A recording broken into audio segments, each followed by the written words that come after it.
মই কৈছোনে মই তোৰ সমস্যা সমাধান কৰিহে যাম নাযাওঁ মই পূজালৈ মায়ে কৈছিলে জইণ্ট ফেমিলিত সদায় আটাইতকৈ ডাঙৰজনীয়ে বেছি কষ্ট পায় ধৈৰ্য ধৰ এতিয়াহে খেলখন জমিব দামিনী তোমাৰ সাম্ৰাজ্যৰ পতনৰ সময় আহি গৈছে আজিৰ পৰা তুমি আমাৰ কাৰণে মৰি গৈছা আজি মাক মুখাক নিদিলোঁ কিন্তু মোৰ বাবে আজি মই মাৰ লগতে দেউতাৰ চিতাটো অগ্নি দিছোঁ জীৱনত কেতিয়াও মোৰ ওচৰত দেউতা হৈ থিয় নহ'ব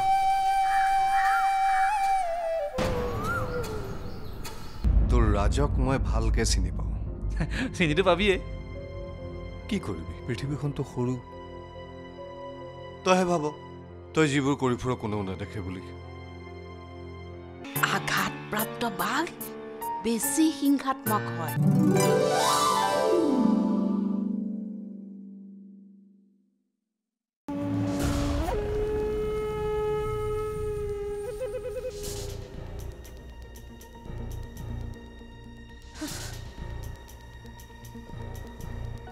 এইবাৰ আকৌ কি হ'ল হা কি হ'ল এই দামিনীজনীয়ে মোৰ সুশান্তি নোহোৱা কৰি দিছে আকৌ দামিনী মই দামিনীৰ কথা পাহৰি যাবলৈ কৈছোঁ নহয় কেনেকৈ পাহৰো পেহী তাই ঘৰখনত মোৰ অস্তিত্ব নোহোৱা কৰাই নহয় মোৰ সন্তান দুটাও মোৰ পৰা আঁতৰাই লৈ গৈছে এই সকলোবোৰ তাইৰ ষড়যন্ত্ৰ নিজে মাক হ'ব পৰা নাইতো সেইকাৰণেই মোক ঈৰ্ষা কৰে এজনী মাকৰ পৰা সন্তানক আঁতৰাই নিয়াৰ অপৰাধৰ শাস্তি তাই পাবই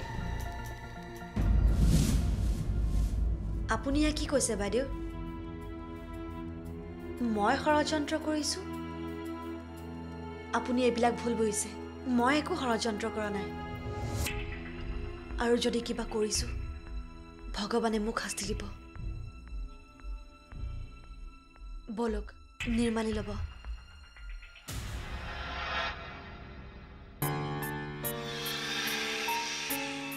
আঘাতপ্ৰাপ্ত বাঘ বেছি হিংসাত্মক হয় আৰু যদি আঘাত কৰিছই তেনেহ'লে নিষেধ কৰি দে তোমাৰ মাক খোৱাৰ ক্ষমতা নাইতো সেইকাৰণে মোক ঈৰ্ষা কৰা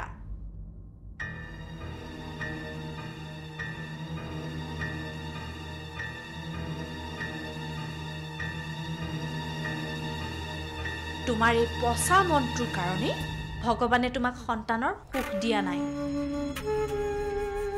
সুধিবা তোমাৰ গিৰিয়েৰক তোমালোকৰ বংশ আগুৱাই যাব নোৱাৰাৰ আঁৰৰ কাৰণ কেৱল তুমি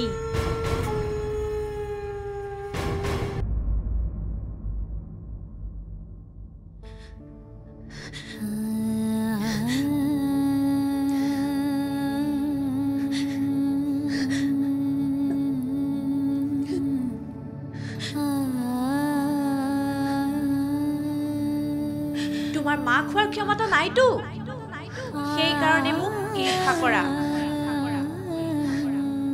তোমালোকৰ বংশ আগুৱাই যাব নোৱাৰাৰ আঁৰৰ কাৰণ কেৱল তুমি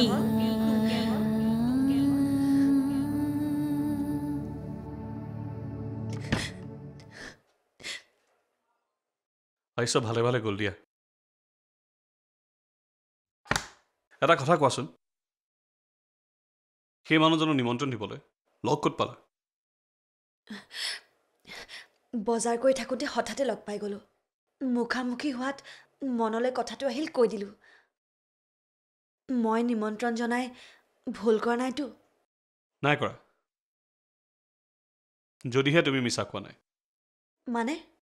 মানে বৰ মৰমৰ বোৱাৰী আছিলাতো তুমি খালি ইমানে আশা কৰোঁ যে আমি গম নোপোৱাকৈ যাতে সেই মানুহজনৰ তুমি কোনো সম্পৰ্ক ৰক্ষা নকৰা তোমাৰ মনে কি কয় মই তোমাক মিছা ক'ব পাৰোঁ নোৱাৰা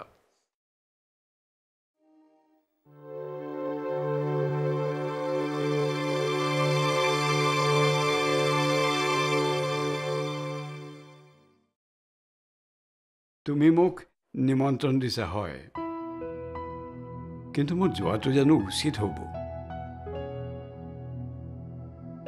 তালৈ গৈ মই অসন্মানিত হৈ নাহোঁতো মোৰ ওপৰত বিশ্বাস ৰাখক দেউতা আপোনাৰ বোৱাৰীয়ে আপোনাৰ কেতিয়াও মৰ্যাদা হানি হ'ব নিদিয়ে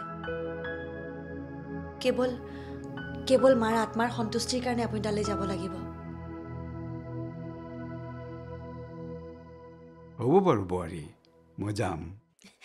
কেৱল এটা কথা মনত ৰাখিব দেউতা, মই যে আপোনাক নিমন্ত্ৰণ দিবলৈ আহিছোঁ সেইটো কথা যাতে আপুনি নকয়।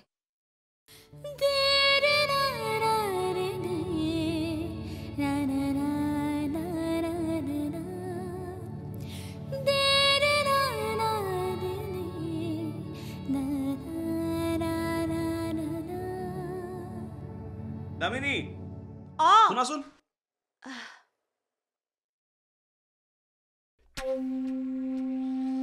কেনে পালা পেহী? বঢ়িয়া, কিন্তু ইমানতে তোৰ কাম শেষ হৈ যোৱা নাই। চাবি, মাক হ'ব নোৱাৰাৰ দুখটোৱে ঘূণেই খোৱা কাঠ ফোপোলা কৰাৰ দৰে তাইক খুলি খুলি খাব। ইয়াৰ কাৰণে তই ব্যৱস্থা ল'ব লাগিব।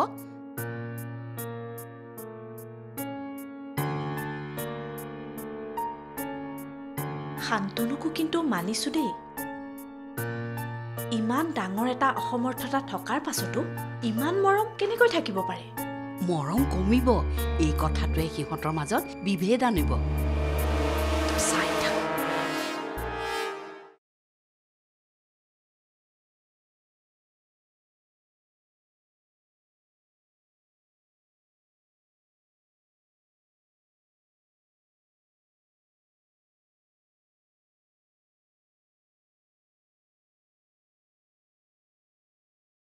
তুমি মোক এটা কথা কোৱাচোন, লাষ্ট টাইম যে আমি ডক্টৰ তালৈ গৈছিলোঁ, ডক্টৰে কি বুলি ক'লে? ডক্টৰে কি ক'ব? সম্ভাৱনা আছে বুলি কৈছে। আৰু একেটা কথাই কিমান বাৰ সুধি থাকে। কিমান আৰু মোক মিছা মাতা? সঁচা কথাটো মোক কৈ নিদিয়া কিয়? কি সঁচা কথা? কি ভাবি তুমি মোৰ পৰা কথাবোৰ লুকুৱাই ৰাখিছা?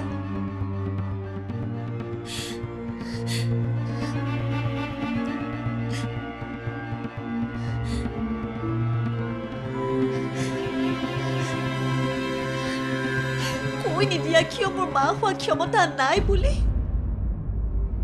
মোৰ পৰা কথাবোৰ কিয় লুকুৱাই ৰাখিছা? কি কৈ আছা এইবোৰ? মই মা হ'ব নোৱাৰো। দামিনী, হঠাতে তোমাৰ কি হয় এইবোৰ? হঠাতে গম পালো যে কথাবোৰ তোমাৰ বৰ মুখৰ পৰা। নাজানো বৌয়ে তোমাৰ মূৰত কি সুমুৱাই দিছে। তোমালোক আটাই কথাবোৰ মোৰ পৰা লুকুৱাই ৰাখিছিলা, ভাবিছিলা মই কথাটো গম পালে দুখ পাম।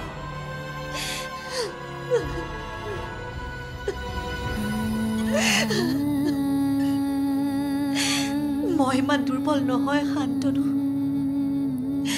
কেৱল তোমাৰ পৰা মই সঁচা কথাটো শুনিব বিচাৰিছো।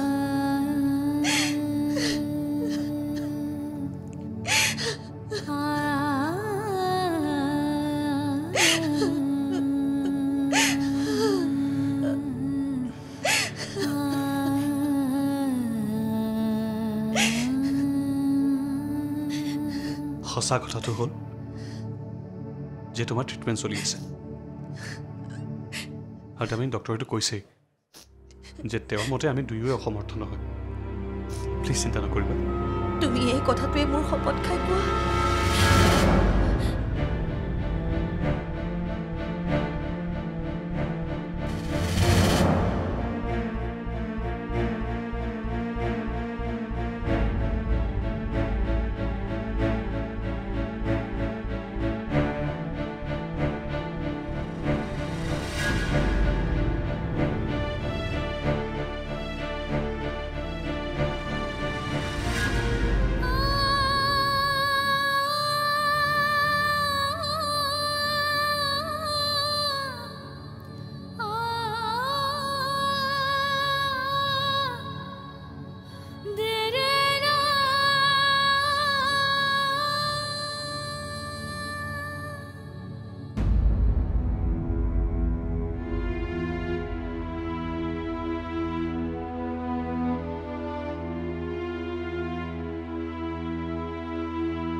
এয়া কিন্তু দামীৰ লগত বহুত বেছি অন্যায় হৈছে দাদা।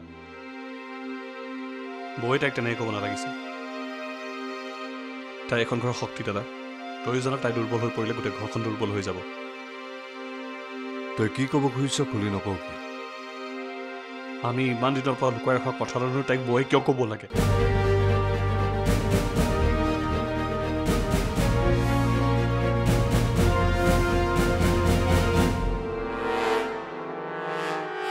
মই যি কৈছোঁ তাকে কৰিবি।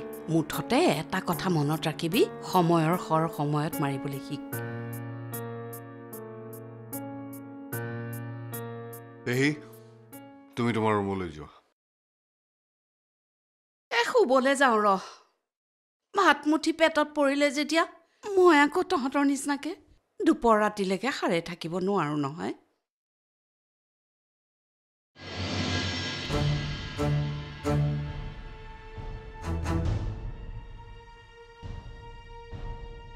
তুমি ইমান তললৈ যাব পাৰিবা বুলি মই কেতিয়াও ভবা নাছিলো। এতিয়া গম পালাতো? দুখ লাগিছে দামিনীয়ে দুখ পোৱা দেখি।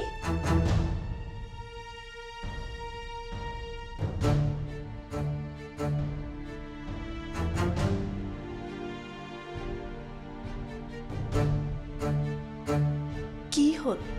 মই একো মিছা কথা কোৱা নাই। সঁচা কথাটো প্ৰকাশ কৰা ভুল কি? মোৰ জেগাত যদি অন্য পুৰুষ হোৱা হ'লে এইখন ঘৰৰ পৰা কেতিয়াবাই উলিয়াই দিলে হয়। একমাত্ৰ ল'ৰা ছোৱালীকেইটা মুখলৈ চাই পেলাই মই তেনে এটা ডিচিশ্যন ল'ব নোৱাৰোঁ।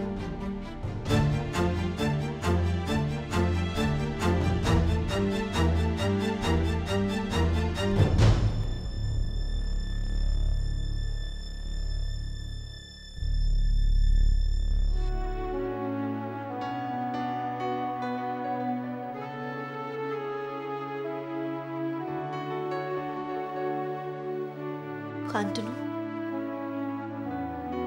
মোক সঁচা কোৱাচোন,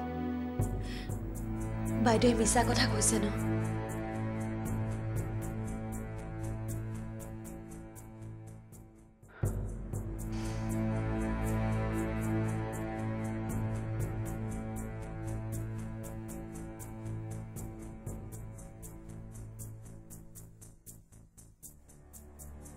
সন্তান নোহোৱাকে কি মানুহ সুখী হ'ব নোৱাৰে?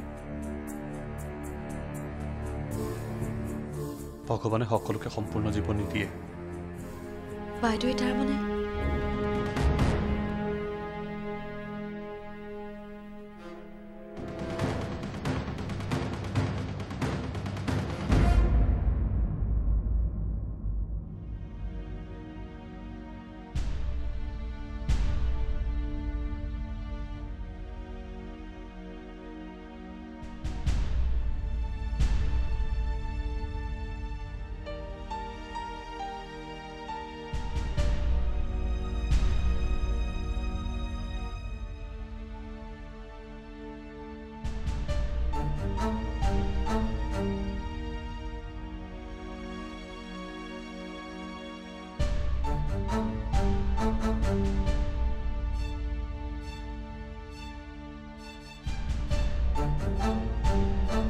কি হ'ল?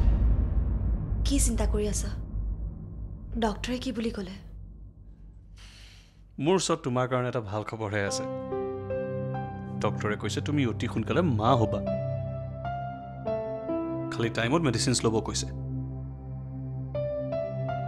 নে মোৰ তাতে কিবা?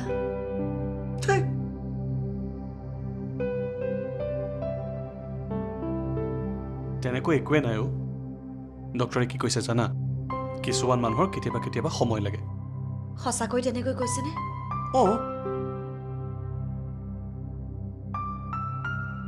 আচলতে ভুলটো আমাৰেই জানা। আমি এই ডক্টৰজনৰ ওচৰলৈ যোৱাটো দেৰি কৰি দিলোঁ। আৰু যি কি নহওক, দেৰিকৈ হ'লেও ভাল ডক্টৰজন যে লগ পালোঁ, এতিয়া তুমি বেছি মনটো মাৰি নাথাকিবা দেই।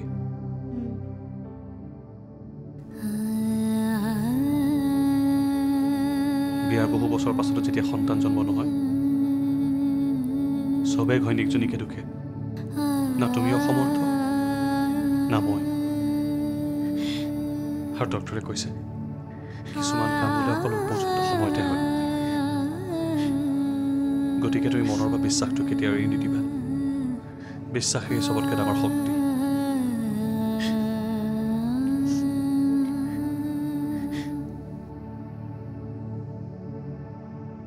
মই কি কৈছোঁ বুজি পাইছা নহয়?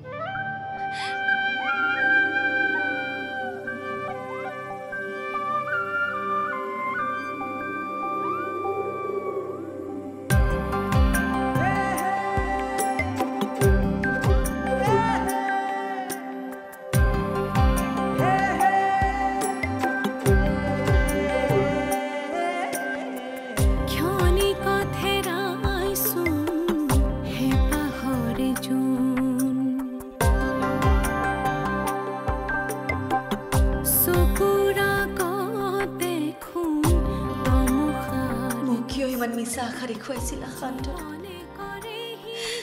কিয় ইমান ডাঙৰ কথা এটা মোৰ পৰা লুকুৱাই ৰাখিছিলা আৰু ভগৱান মই কি অপৰাধ কৰিছিলো যাৰ বাবে তুমি মোক এনে অভিশাপ দিলা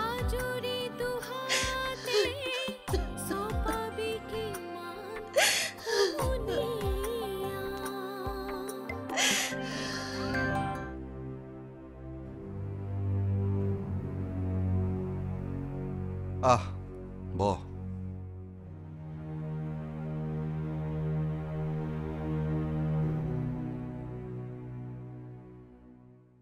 জীৱনত তও সুখ নাপালি মইতো নাপালোই কেতিয়াবা ভাবো এইবোৰ আমাৰ লগতে কিয় হৈ থাকে কি পাপ কৰিছিলো আচলতে কি জানো দাদা কেতিয়াবা কেতিয়াবা মানুহে লোকৰ পাপৰ ফল ভুগিব লাগে দামিনীটো নিজে ভোকত থাকি লোকক খুওৱাৰ বিধৰ মানুহ তাইৰ লগত এনেকুৱা কিয় হ'ল তাৰো উত্তৰ মই পালোঁ তাই মোৰ পাপৰ ফল ভুগি আছে ইয়াতো কি কৈছে দাদা এইখন পৃথিৱীত সকলোৱে নিজৰ কৰ্মৰ ফল ভুগিবই লাগিব কোনেও কাকো ফাঁকি দিব নোৱাৰে কিন্তু কেতিয়াবা কেতিয়াবা আমাৰ পাপৰ ফল আমাৰ আপোনবোৰে ভুগিবলগীয়া হয় আৰু আজি দামিনীৰ লগত যি হৈছে সেয়া মোৰ পাপৰ বাবে হৈছে এতিয়া এইবিলাক ভাবি থকাৰ সময় নহয় তই দামিনীৰ ওচৰলৈ যা তই ঠিকেই কৈছ